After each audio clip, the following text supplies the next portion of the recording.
Hello, this is Father Aaron Westman with the Glen Mary Home Missioners, and this is your Missioner Moment. My brothers and sisters, I would agree with the philosopher Charles Taylor, among others, that part of what defines our cultural milieu, the social imaginary in which we live, is that we all experience a significant amount of doubt in our lives. And I think this is true. And I think we have to take seriously that for many of us, we have doubts, particularly in regards to our faith.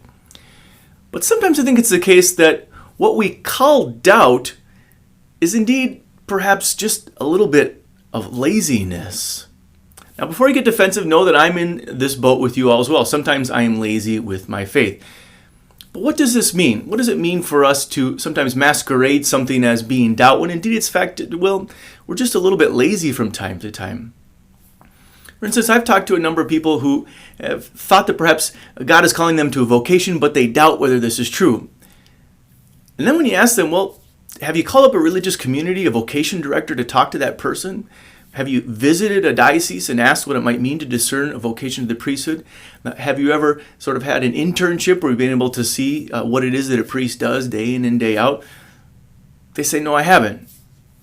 Doubt or laziness?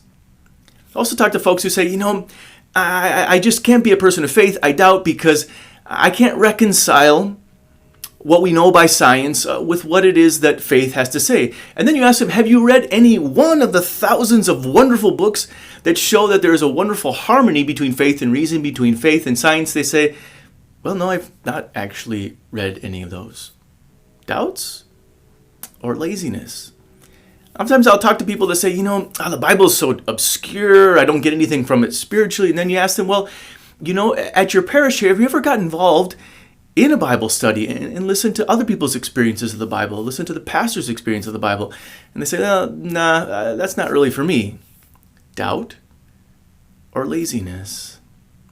My brothers and sisters, there are many reasons that we might be able to have that we say, oh, this is truly a doubt going on in my life. But I think we really need to take stock and to say to ourselves, is this a doubt or am I just being lazy? Am I not taking the initiative to go to a place to receive what God desires to give to me?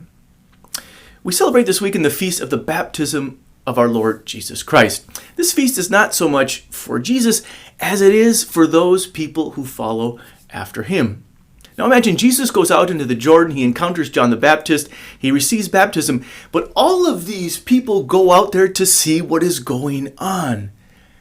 They took the initiative for their doubts to be overcome by being involved in the things of faith. My brothers and sisters, no doubt many of us have true and real doubts in our life. But we must be careful that these doubts are not actually laziness.